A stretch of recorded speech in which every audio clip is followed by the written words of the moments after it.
शेतकऱ्यांच्या विविध प्रश्नांसाठी आजपासून अमोल कोल्हे आणि सुप्रिया सुळे यांच्या नेतृत्वामध्ये महाविकास आघाडीकडून शेतकरी आक्रोश मोर्चा सुरू झालेली आहे।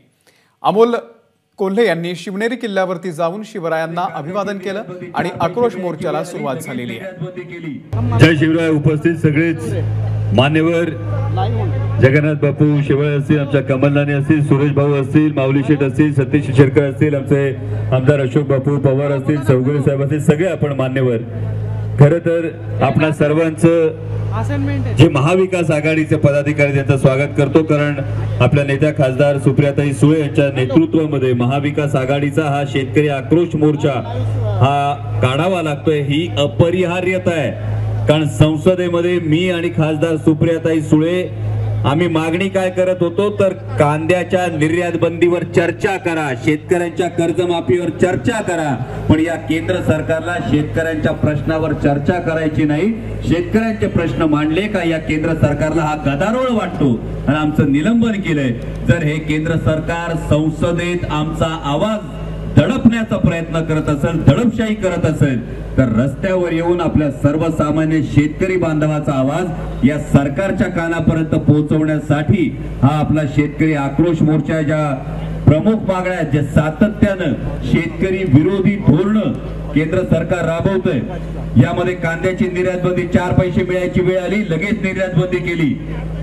महाराष्ट्राचे अर्धे उपमुख्यमंत्री देवेंद्रजी फडणवीस यांनी जेव्हा माऊली शेठ आपण आळ्या फाट्याच्या चौकात रास्ता रोको आंदोलन केलं होतं, 40% यांना निर्यात शुल्क लादलं होतं त्यावेळी, तेव्हा महाराष्ट्राचे अर्धे उपमुख्यमंत्री देवेंद्रजी फडणवीस यांनी अगदी जपान मधून घाईघाईने ट्विट केलं होतं, 2 लाख टन कांदा 2410 रुपयांनी खरेदी करू। किती शेतकऱ्यांचा कांदा खरेदी झाला, किती शेतकऱ्यांचा कांदा 2410 रुपयांनी खरेदी केला, पण पाप मात्र केलं शेतकऱ्यांच्या कांद्याचे भाव पाडण्याचं, शेतकऱ्यांच्या ताटात माती कालवण्याचं। आता सुद्धा जेव्हा कांद्याला भाव मिळण्याची आशा निर्माण झाली, तेव्हा घाईघाईने केंद्र सरकारने निर्यात बंदी लादली। जी कांदा उत्पादक शेतकऱ्यांची परिस्थिती, ती सोयाबीन उत्पादक शेतकऱ्यांची, माग टमाट्याला जरा भाव मिळायला लागले तर घाईघाईने नेपाळहून टोमॅटो आयात केला, कापसाला भाव मिळायला लागले ऑस्ट्रेलियावरून कापूस आयात केला। म्हणजे या केंद्र सरकारचं प्रत्येक धोरण हे शेतकरी विरोधी आहे। इतकंच कशाला, आमची खतं औषधाची जी पुरवठा करतात या पुरवठादारांना आता नवीन नियम लागू केलाय,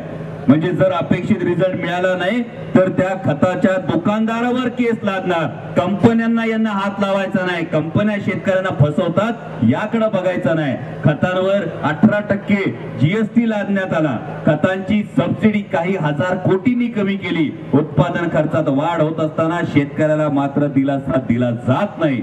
दूध उत्पादक शेतकऱ्यांच्या बाबतीमध्ये महाराष्ट्र सरकारने दूध उत्पादक शेतकऱ्यांच्या तोंडाला पानं पुसली, म्हणजे 80 पैसे किंवा 1 रुपयाला मिळणारी कोल्ड्रिंकची बाटली 20 आणि 25 रुपयाला विकली जाते, तेव्हा तुम्हाला महागाई दिसत नाही। पण आमच्या सर्वसामान्य शेतकऱ्याला, दूध उत्पादकाला जे कष्ट उपसावे लागतात, या कष्टाकडे सरकारचं लक्ष नाही। त्याला दूध घालताना 18 आणि 20 रुपयांनी दूध घालावं लागतंय, त्याला 5 रुपयाचं अनुदान देताना पण तुम्ही अटी टाकता की जे शासकीय दूध संस्थांना दूध घालतात त्यांना फक्त 5 रुपये अनुदान, जे खासगी दूध संस्थांना दूध घालतात त्यांना अनुदान नाही का? हा माणूस नाही का? हा शेतकरी नाही का? याचे कष्ट हे तेवढे नाही? या पद्धतीनं महाराष्ट्र सरकारनं जो हात आखडता घेतलाय, यामध्ये खासगी किंवा शासकीय दूध संस्था असा भेदाभेद न करता सरसकट दूध उत्पादक शेतकऱ्यांना अनुदान द्यावं। आमची शेतकऱ्याची पोरं शिकायला लागली, काय शैक्षणिक कर्ज मिळवताना त्यांच्या नाकी नऊ येतात, बँका पटकन कर्ज देत नाहीत, आणि यासाठी एक सुलभ धोरण करण्यात यावं। आणि जर मोजक्या उद्योगपतींची आम्ही पेपरातच बातम्या वाचायच्या का हो, या उद्योगपतीचं एवढ्या कोटी, एवढ्या हजार कोटींचं, एवढ्या लाख कोटींचं कर्ज माफ, 25 लाख कोटी रुपयांचं कर्ज हे मोजक्या उद्योगपतींचं माफ होत असेल, आणि आमचा सर्वसामान्य शेतकरी काही हजाराच्या कर्जासाठी जर गळफास घ्यावा लागत असेल तर सरकारला लाज वाटली पाहिजे। आम्ही शेतकऱ्यांच्या हिताचं आहोत बोलताना, शेतकऱ्यांचं उत्पन्न दुप्पट करणार असं तुम्ही म्हणता। अहो, गेल्या वर्षभरात केवळ महाराष्ट्रात 2066 शेतकऱ्यांनी आत्महत्या केल्यात। या शेतकऱ्यांचा आवाज पोहोचवण्यासाठी हा आक्रोश मोर्चा आहे। माझी आपणा सर्व माध्यमांना विनंती आहे की इतर कोणत्याही गोष्टींकडे कोणी काही विधान करेल, कोणी काही टीका करेल, माझं त्या सगळ्यांना हात जोडून म्हणणं आहे की तुम्ही सगळे मोठे आहात, पण तुमचा मोठेपणा जर तुम्ही आमच्या शेतकऱ्यांचे प्रश्न सोडवले तर दिसेल, नाही तर हा शेतकऱ्यांचा आवाज तुमच्या कानठळा बसवल्याशिवाय राहणार नाही. कारण छत्रपती शिवाजी महाराजांच्या जन्मस्थळावरून सुरुवात केली आणि छत्रपतींनी शिकवण दिली होती, शेतकऱ्याच्या भाजीच्या देठाला हात लागू देऊ नका.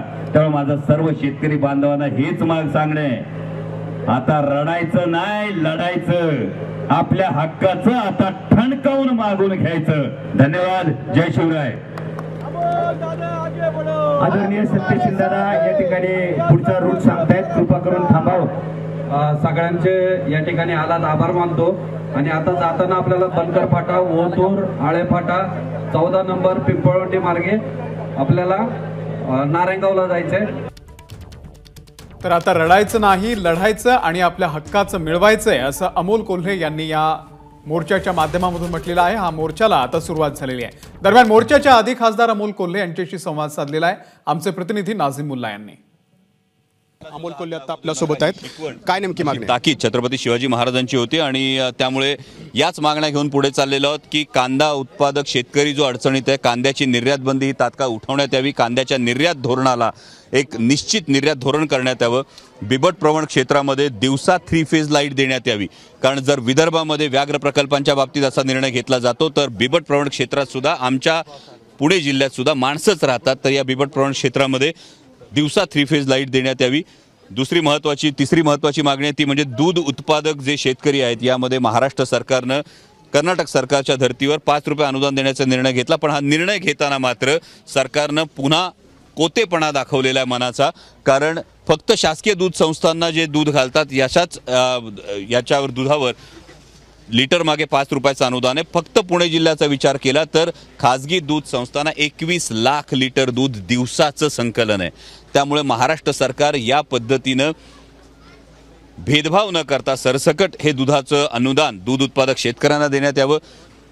चौथी महत्त्वाची मागणी ती म्हणजे शेतकऱ्यांच्या मुलांना जेव्हा शिक्षण घ्यायची वेळ येते, जेव्हा शैक्षणिक कर्ज घ्यायची वेळ येते तेव्हा अनेकदा बँका काकू करतात, अनेकदा यामध्ये जाचकाठी घातल्या जातात आणि त्यामुळे शिक्षण घेणं आणि शैक्षणिक कर्ज मिळणं दुरापास्त होतं. त्यामुळे हे शैक्षणिक कर्जाचं धोरण सुरळीत करण्यात यावं.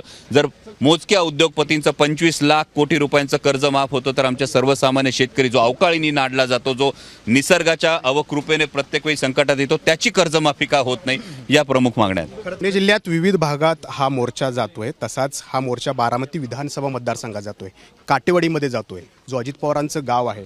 यातून तुम्ही असं सूचित करू इच्छिताय का की ज्या विधानसभेचे नेतृत्व अजित पवार करतात तिथल्या शेतकऱ्यांचे हे प्रश्न अजित पवार सोडवू शकलेले नाहीयेत?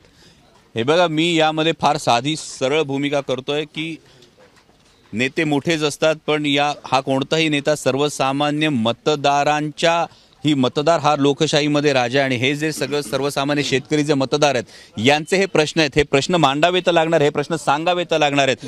कारण हे प्रश्न सुटलेले दिसत नाहीत. गेले 3 आठवडे तुम्ही बघताय कांद्यावर निर्यात बंदी आहे. महाराष्ट्र सरकारमधले प्रतिनिधी हे केवळ केंद्र सरकारच्या मंत्र्यांबरोबर फोटो काढण्यापलीकडे याच्यावर कोणतीही ॲक्शन झालेली दिसत नाही. त्यामुळे महाराष्ट्र सरकारने या आग्रही भूमिका घेतली पाहिजे. यामध्ये माननीय अजितदादांविरुद्ध असा काही विचार करण्यापेक्षा मला वाटतं शेतकऱ्यांचे प्रश्न सोडवणं ही जास्त महत्त्वाची गोष्ट आहे. तर आता हा मोर्चा निघाल्यानंतर हे सगळे प्रश्न मिटतात का हे पाहणंही महत्त्वाचं राहणार आहे. कॅमेरामन अमोल गवाळीसह नाझीम मुल्ला, एबीपी माझा, शिवनेरी, पुणे. एबीपी माझा, उघडा डोळे बघा नीट.